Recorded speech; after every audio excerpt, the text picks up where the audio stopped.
ಎಲ್ಲ ರೈತರಿಗೂ ನಮಸ್ಕಾರ. ನಾನು ಪ್ರದೀಪ. ಬೆಸ್ಟ್ ಯೂಟ್ಯೂಬ್ ಚಾನಲ್ ನೋಡಿಬಿಟ್ಟು ತುಂಬ ಜನ ನನಗೆ ಕಾಲ್ ಮಾಡ್ತಾ ಇದ್ರು, ಜಿಯೋಲಜಿಸ್ಟ್ ನಂಬರ್ ಕೊಡಿ ಅಂತ ಹೇಳಿ. ಯಾಕಂದರೆ ಇದಕ್ಕಿಂತ ಮುಂಚೆ ನಾನು 2-3 ವಿಡಿಯೋ ಬಂದುಬಿಟ್ಟು ಜಿಯೋಲಜಿಸ್ಟ್ ಬಗ್ಗೆನೇ ಹಾಕಿದ್ದೆ. ಆದರೆ ನಾನು ಹಾಕಿರುವಂಥ ಜಿಯೋಲಜಿಸ್ಟ್ ನಂಬರ್ಗಳು ಯಾವುದು ಇವಾಗ ಕಾಂಟ್ಯಾಕ್ಟಲ್ಲಿ ಇಲ್ಲ ಅಂತ ಹೇಳಿ ನನಗೆ ಕಾಲ್ ಮಾಡ್ತಿದ್ದಾರೆ. ಸೊ ನಾನು ಅದಕ್ಕೋಸ್ಕರ ಸಂತೋಷ್ ಅನ್ನೋರ ನಂಬರ್ನ ನಾನು ನಿಮಗೆ ಕೊಡ್ತಾ ಇದ್ದೀನಿ. ಇದು ಯಾವುದೇ ರೀತಿಯ ಜಾಹೀರಾತು ಅಲ್ಲ. ಸೊ ನೀವು ಬೆಸ್ಟ್ ಯೂಟ್ಯೂಬ್ ಚಾನಲ್ನಿಂದ ಪ್ರದೀಪ್ ಅವರು ನಂಬರ್ ಕೊಟ್ಟರು ಅಂತ ಹೇಳಿ ನೀವು ಅವರನ್ನು ಮಾತಾಡಿಸ್ಕೋಬೋದು. ನಾನು ಅವ್ರ ಹತ್ರ ಆಲ್ರೆಡಿ ಹೇಳಿದ್ದೀನಿ, ನೀವು ಹೀಗೆ ಯೂಟ್ಯೂಬ್ ಚಾನಲನ್ನು ಅಪ್ಲೋಡ್ ಮಾಡ್ತೀನಿ ನಿಮ್ಮ ವಿಡಿಯೋ ಅಂತ ಹೇಳಿ. ಸೊ ಅದಕ್ಕೆ ಅಪ್ಲೋಡ್ ಮಾಡ್ತಾ ಇದ್ದೀನಿ. ನೀವು ಅವ್ರ ಹತ್ರ ಮಾತಾಡಿಕೊಂಡು ಹಣಕಾಸಿನ ವ್ಯವಹಾರ ಇರ್ಬೋದು ಅಥವಾ ನೀರಿನ ಪಾಯಿಂಟ್ ಬಗ್ಗೆ ಇರ್ಬೋದು, ಆ ವ್ಯವಹಾರ ಎಲ್ಲ ನಿಮ್ಮ ಮತ್ತು ರೈತರು ಮತ್ತು ಜಿಯೋಲಜಿಸ್ಟ್ ಮಧ್ಯದಲ್ಲಿ ಆಗುತ್ತೆ. ಇದಕ್ಕೂ ಚಾನಲ್ಗೆ ಯಾವುದೇ ರೀತಿಯ ಸಂಬಂಧ ಇರೋದಿಲ್ಲ.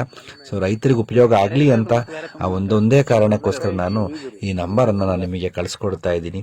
ಸಂತೋಷ್ ಜಿಯೋಲಜಿಸ್ಟ್ ಅಂತ. ಇವರಿಗೆ ಫೋನ್ ಮಾಡಲಿಕ್ಕಿಂತ ಮುಂಚೆ ವಾಟ್ಸಪ್ನಲ್ಲಿ ಮೆಸೇಜ್ ಮಾಡಿ ಅವರ ಬಿಡುವಿನ ಸಮಯದಲ್ಲಿ ಅವ್ರು ನಿಮಗೆ ಕಾಲ್ ಮಾಡ್ತಾರೆ ಅಥವಾ ಬಿಡುವಿನ ಸಮಯದಲ್ಲಿ ಅವ್ರು ನಿಮಗೆ ತಿಳಿಸ್ತಾರೆ ಅಂತ ಹೇಳ್ತಾ ಜನರ ಒಪಿನಿಯನ್ ಕೇಳೋಣ. ನಮ್ಮ ಹಾವೇರಿ ಜಿಲ್ಲಾ ಚಿಕ್ಕಮ್ಮ ತಾಲೂಕು ಗ್ರಾಮದಾಗ ಸಂತೋಷ್ ಲಮಾಣಿ ಅವರು 3 ಪಾಯಿಂಟ್ ಸಕ್ಸಸ್ ಮಾಡ್ತಿರ್ತಾರೆ. ಅದೇ ಪ್ರಕಾರ ನಾವು ಇವತ್ತು ಅವ್ರನ್ನ ಕರೆಸಿ ನಾವು ಪಾಯಿಂಟನ್ನು ಮಾಡಲಿಕ್ಕೆ ಒಂದು ಇದು ಮಾಡ್ಕೊಂಡೇವಿ. ಅವರಿಂದ ನಮ್ಗೆ ಒಳ್ಳೇದಾಗೈತಿ. ನಮಗೆಲ್ಲ ನೀರು ಚಲೋ ಸಿಕ್ಕೈತಿ. 4.5 ಇಂಚಿನ ಲೆವೆಲ್ಗೆ ಎಲ್ಲವೂ ಬೋರು ಇದು ಆಗ್ಯಾವ ಅಂತ ಹೇಳಕ್ಕೆ ಇದು ಮಾಡ್ತೀವಿ. ಮಾತಾಡ್ರಿ. ಲಮಾಣಿಯವರು 2023ರಲ್ಲಿ 4 ಪಾಯಿಂಟ್ ಮಾಡಿದ್ದಾರೆ. 3 ಸಕ್ಸಸ್ ಆಗಿದ್ದವು.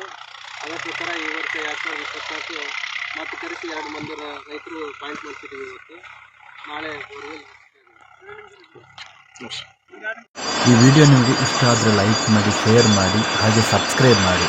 ಹಾಗೆ ಅನೇಕ ರೈತರಿಗೆ ಅದರ ಅವಶ್ಯಕತೆ ಇರುತ್ತೆ ಈ ವಿಡಿಯೋದು, ಅದನ್ನು ಶೇರ್ ಮಾಡೋದಕ್ಕೆ ಮಾಡಿದ್ದೇವೆ. ಮುಂದಿನ ವಿಡಿಯೋದಲ್ಲಿ ಸಿಗೋಣ. ಅಲ್ಲಿವರೆಗೂ ಟೇಕ್ ಕೇರ್, ಬಾಯ್.